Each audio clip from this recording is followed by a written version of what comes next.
Hey guys, the challenge with making a documentary of any length is figuring out what to cut and what to keep as you weave your story together. And with Madness 3, I cut way too much. And with so many great original interviews with people like Bix Weir, Fabian Calvo, the Doc, Daniel Ameduri, and Duane, I wanted to share all the great things they said. So I put together Madness 3, Addendum. I hope you enjoy it. And as always, thanks for watching.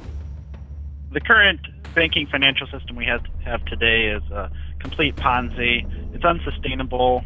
It is entirely kicking the can a little bit further down the road with quantitative easing and essentially counterfeiting of fiat currency. This is simply a mode of theft. You print money, and of course the bankers have access to the spigot from the Federal Reserve itself, so they get everything fresh off of the printing press. Meanwhile, the bills that are already sitting in the wallets of ordinary people are being relentlessly diluted by this money printing. In 1971, when we went off the gold standard, the Treasury Secretary, John Connolly, said that the dollar may be our currency, but it's your problem. And that's the guts of it. The United States is printing money hand over fist. So they get an endless supply of fresh bills in their own vaults, and we get currency that's being relentlessly driven to zero by this fractional reserve banking. Fractional reserve banking is inherently a Ponzi scheme. Everybody knows there's no way we can pay it off. It always ends in default. There is absolutely no doubt in my mind that America is headed towards the most difficult times she's ever experienced. We don't know how bad a collapse will be because no one has ever experienced it. No countries have experienced the size of the collapse of this economy. When the day the dollar dies happens, it will change everyone's life forever. Our new normal isn't going to be anything like the current normal. It's going to be a radically different time in the United States. As Gerald Celente has said, we will be the first post-industrialized nation. There's a huge lie being told to the American people and the people of the world that things are fine. And how people could keep buying into this, it really says a lot about the ethics and the composition of the human spirit. What if things aren't okay? What if the banks don't open that next day and you go online to get your account balance and the bank is closed? You go to the ATM and the bank is closed. You go to buy some gas and they don't accept credit cards or there's no power or electricity. The criminality of the bankers is epic levels. People that literally collapsed the economy by design are now, via the inflation tax, borrowing money at 0% interest rates to go back and buy all the distressed assets that they laid siege to. It is the destruction of the capitalist economy and of the free market by crony, fascistic thieves. And all of us are having to deal with the ramifications of that.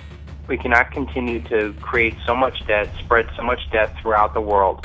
And at some point, it's going to come to an end. And it's going to come to an end with whether people want to or are prepared or not.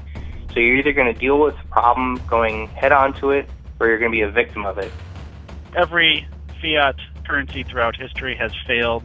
We're reaching the end point, and it won't be long until we'll see a collapse of the current fiat system as well. It's been enabled by this massive malinvestment from this paper debt paradigm, and it's going to come to an end, and people are going to be left holding nothing. I wouldn't want to be any American overseas anywhere when that dollar collapses, because it's going to show the true nature of what people really feel about us. The definition of terrorism in your country has been redefined to people who are critical of the government and people who are interested in your Declaration of Independence, your Bill of Rights, anybody who talks about the Constitution. That isn't the America I grew up knowing and respecting. If you look at Social Security today and Medicare and other entitlements, these programs take up the entire federal revenue. All tax revenues don't even pay for these three entitlements. The eminent John Williams from shadowstats.com, who's been telling us going back nearly a decade now that hyperinflationary depression is imminent for the U.S. And going back just to 2010, he's been saying that it could be coming within the next 12 months at basically any time. If we measured inflation today the same way it was measured back in 1980, our current inflation rate would be around 10%. I mean, you could be talking about a Weimar-styled hyperinflation. this thin veil of confidence that the world runs by can be shattered instantly. Are you confident that the markets are going to be open tomorrow? Are you confident that you're going to be able to go to the store and buy food and they will accept whatever form of payment that you make? What if the value of the dollar is destroyed overnight? What are you going to do? Do you have a plan? That's what you got to be thinking. If you look at Social Security, Medicare, and other entitlements, it takes up all tax revenues. Even if you eliminated the military, you paid off the national debt, you still could not balance your budget just trying to pay for the entitlements. The biggest risk to our current financial paradigm is the derivative system. So when there's a problem in the derivative market, you're going to see a problem with every single bank in every single nation. The dollar, bonds, loans, sovereign debt, you name it, derivatives are attached to it. When the derivatives system starts to fail, really within minutes to hours, it will trigger a domino-like reaction among the entire financial system. This will be the government on trial when this currency collapses.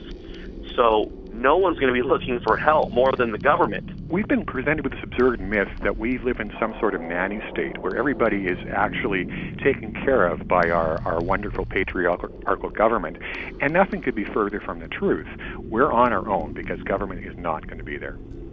Humanity's going to, learn the hard way of what to value in life, and more importantly, what people we should be valuing in life. Instead of New Yorkers embracing, the next basketball team or hockey team or Wall Street brokers and all this other, people who don't provide any real tangible value to humanity, they should be valuing and supporting and investing their time and effort in people who actually make this world work. If people would just stand around and do nothing and buy into this illusion of recovery, they're eventually going to be the casualty of this economic implosion engineered by these banking cartels, these sinister banking cartels. From what we think is coming, the prices of gold and silver are just going to go way, way, way up. And if you own it, you're going to feel a lot safer and more secure than people that don't. The reason that gold and silver are our insurance from this act of serial theft is because the bankers can't dilute a piece of gold or a piece of silver sitting in our own home safe or safety deposit box in the manner that they can relentlessly dilute the money in our wallets. And this is what the scam is all about. Try to frighten us away from real wealth, from a real store of value, which is what gold and silver bullion is, and trick people into holding their paper, because the more paper they hold, the more you can steal from them. I would say that if you're a father, if you have a family, if you have small children, don't even take our word for it. Please just start the journey of doing your own research into informing yourself about the criminality of the Federal Reserve, the big banks, and what it means specifically to your life. If you're not prepared for what's coming, you might not be the person dumpster diving for a few days and then the electricity goes back on. You might be the person desperately looking for something, desperately looking for food to feed your children. This is a serious business that we need to prepare for. If you aren't prepared today, go out and prepare, because there are so many things that could hit that could put us in that place where we don't have access to food, we don't have access to water, we don't have open markets, things like that. You got to be ready for it. So, this is not a warning to be taken lightly, and like I say, the best way to protect yourself from what we know is coming ahead is to swap paper for gold and silver bullion. Do it now before it's too late.